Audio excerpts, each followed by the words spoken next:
श्री राम समर्थ। अप्रैल 25। संत हमारा संबंध भगवान के साथ जोड़ते हैं। हमारा हृदय विषय से इतना भरा हुआ है कि उसमें भगवान के प्रेम के लिए जगह नहीं रही। भगवान का प्रेम उसमें जबरदस्ती ठूंसे तो वह भीतर नहीं रहता, बाहर निकल आता है और हवा में उड़ जाता है। सामान से ठसाठस भरी जैसे कोई कोठरी हो, ऐसा हमारा हृदय है।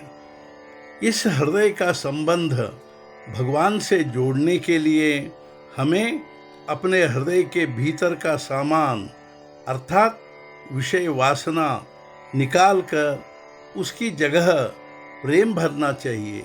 साधारणतः हमारा अनुभव यह है कि कोई वस्तु हमें बहुत और बार बार मिले तो हम उससे ऊब जाते हैं। अतः जो वस्तु हमें बहुत मिलने पर भी हम ऊबेंगे नहीं, ऐसी वस्तु हम प्राप्त करें जिससे हम कभी ऊबेंगे नहीं। ऐसी वस्तु एक ही है और वह है भगवान।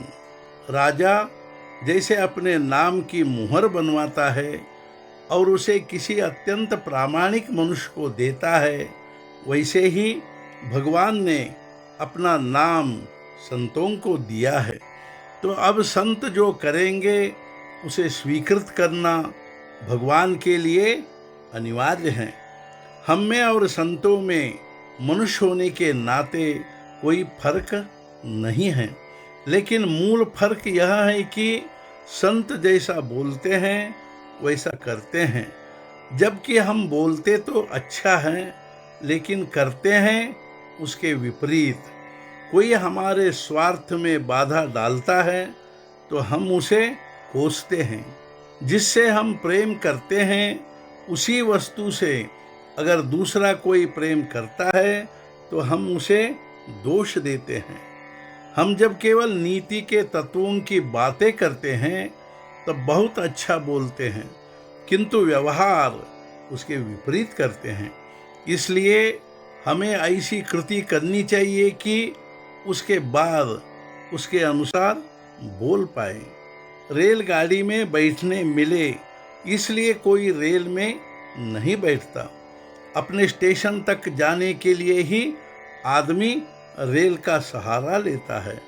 वैसे ही बड़े बड़े संतों ने गृहस्थी की, किंतु अपने सुख के लिए नहीं, अपनी वृत्ति से विचलित न होते हुए औरों का उद्धार करने का काम उन्होंने किया। डूबने वाले आदमी को जैसे रस्सी का सहारा दिया जाता है, वैसे ही संतों ने हमें परमात्मा का आधार दिया। चंदन के पेड़ के पास जो दूसरे पेड़ होते हैं उनको भी जैसे चंदन की खुशबू आती है, वैसे ही संत के पास जो रहता है वह भी संत हो जाता है। कोई भी कष्ट किए बिना परमार्थ सध जाना ही सत्संगति का महत्व है। आज का मुख्य विचार, हम गृहस्थी में इतने गहरे बैठ जाते हैं कि संतों की पुकार हमें सुना ही नहीं देती। वह सुनाई दे इतने फासले पर तो हम हो। सद्गुरुनाथ महाराज की जय। जय जय रघुवीर समर्थ।